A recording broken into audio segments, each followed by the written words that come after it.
ગુજરાતમાં જ્યારે જ્યારે પણ રાજકારણની ચર્ચાઓ થાય છે ત્યારે પાટીદાર સમાજ હંમેશા ચર્ચામાં રહેતું હોય છે. પણ આ વખતે પાટીદાર સમાજનો પત્તો કાપવામાં આવ્યો છે. શું છે સમગ્ર મામલો, તેની વિગતવાર ચર્ચા કરીએ. ગુજરાતની 4 રાજ્યસભાની સીટો પર 18 જૂને ચૂંટણી થવાની છે. ભાજપે ઉમેદવારોના નામ જાહેર કર્યા છે અને તેમાંથી સૌથી વધુ ચોંકાવનારી વાત તો એ હતી કે પાટીદાર સમાજનો એક પણ ઉમેદવાર નથી. અને હવે આખી બાબતને લઈને પાટીદાર સમાજના આગેવાનો ભડકી ઉઠ્યા છે. આના પહેલા નરહરી અમીને પાટીદાર ચાર્યો હતા, પણ આ વખતે એક પણ પાટીદાર નથી. અને ખાસ કરીને જે રીતે નામ જાહેર કરવામાં આવ્યું છે તેમાં રાજુ શુક્લ, માનસી પરમાર, જીતેન્દ્ર કંજરિયા અને મુકેશ રાઠવા, જેમાંથી 3 ઉમેદવાર આરએસએસ સાથે જોડાયેલા છે. અને સીધી રીતે એવું લાગી રહ્યું છે કે આ વખતે ઓબીસી સમાજ પર વધારે ધ્યાન અપાઈ રહ્યું છે. ત્યારે સમગ્ર મામલે પાટીદાર આગેવાન મનોજ પનારા શું કહે છે તે સાંભળી લઈએ. કે ગુજરાતની જે 4 રાજ્યસભાની સીટો ખાલી થઈ રહી છે એની અંદર સોમવાર સુધીમાં ફોર્મ ભરવાના છે. એટલે કે નવા 4 ઉમેદવારો ભારતીય જનતા પાર્ટી તરફથી ડિક્લેર થઈ રહ્યા છે. એમાં નરહરી અમીનભાઈ હતા, મારુતિ કુરિયરના માલિક રાજાભાઈ કે રામભાઈ મોકરણિયા હતા, પછી શક્તિસિંહ ગોહિલ હતા. આવા જે 4 મિત્રોની ટર્મ પૂરી થઈ રહી છે અને નવા 4 મિત્રો, 4 વડીલો આગેવાનો ભારતીય જનતા પાર્ટીના રાજ્યસભામાં નામ ડિક્લેર કર્યા. મિત્રો જેમના નામ ડિક્લેર થયા છે એ માનસિંહ પરમાર, રાજુભાઈ શુક્લા, જીતેન્દ્રભાઈ કંજારિયા અને મુકેશભાઈ રાઠવા. આ બહુ અજાણ્યા નામો છે આપણા માટે, ખાસ કરીને સૌરાષ્ટ્ર માટે, કે 4 મિત્રોને રાજ્યસભામાં ગુજરાતમાંથી મોકલવામાં આવશે. એમને ફરીને અભિનંદન છે. પરંતુ દુઃખ સાથે કહેવું પડે કે એક પણ પાટીદાર નહીં. એક પાટીદાર નરહરી અમીનભાઈ, એમની ટર્મ પૂરી થઈ તો એક પાટીદાર એમની જગ્યાએ તો કમસે કમ લેવાની જરૂર હતી. ભારતીય જનતા પાર્ટીને આવડા મોટા માં ઉમા ખોડલના સંતાનોમાંથી, માં અન્નપૂર્ણાના સંતાનોમાંથી એક પણ પાટીદાર એવો નથી ગુજરાતમાં દેખાતો કે નરહરી અમીનભાઈની જગ્યાએ એમને મોકલી શકાય.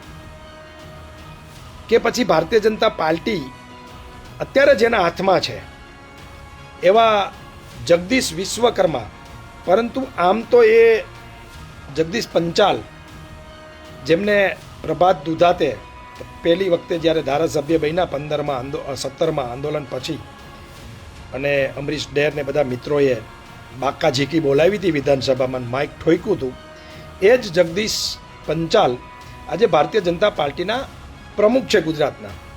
એટલે એ કદાચ માઇકનો ખાર રાખી અને પાટીદારોને પ્રમુખ નહીં, રાજ્યસભામાં નહીં મોકલા હોય એવું મને સ્પષ્ટપણે લાગી રહ્યું છે.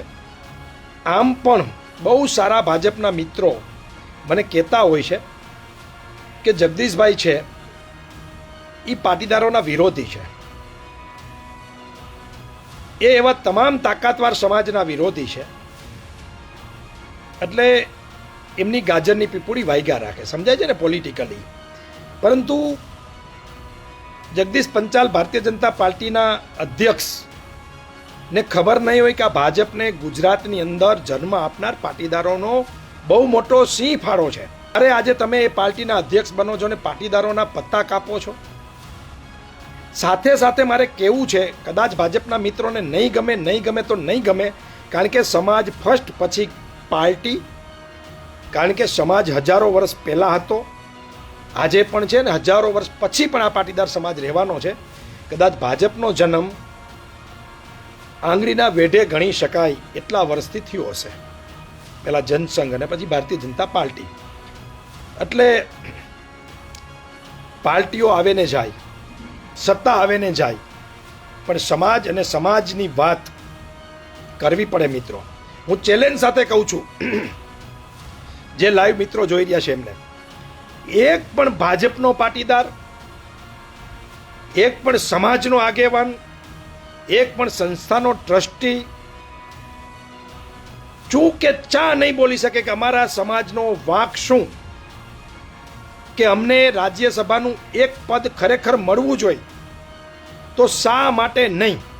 ગુજરાતના રાજકારણમાં વર્ષો સુધી નિર્ણાયક ભૂમિકા ભજવનાર પાટીદાર સમાજને આ વખતે રાજ્યસભાની ઉમેદવારીમાં સંપૂર્ણપણે બહાર રાખવામાં આવ્યો છે.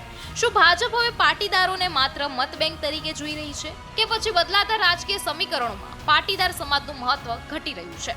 સવાલો ઘણા છે અને જવાબોની રાહ સમગ્ર પાટીદાર સમાજ જોઈ રહ્યો છે. હવે જોવાનું એ રહેશે કે આ નારાજગી માત્ર ચર્ચાઓ સુધી સીમિત રહે છે કે પછી રાજકીય અસર પણ જોવા મળશે.